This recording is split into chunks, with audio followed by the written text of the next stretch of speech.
Hello, I'm George Reed and I'm the chairman of the Remuneration Board. It's all about fairness and trust, you know.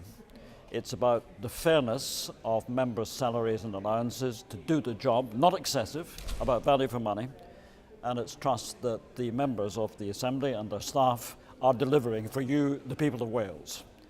What we're going to do is look at the current allowances on the basis of the previous panel report.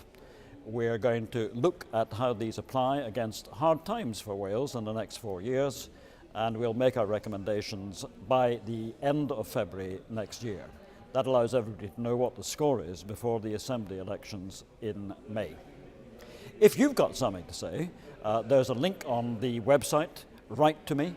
If you want to write a letter, do that as well, but we're certainly very anxious to hear what your views are on how members of this Assembly can serve the people of Wales in scrutinising government, in holding them to account, in looking at legislation and finance, and above all, in serving you as their representatives at constituency or regional level.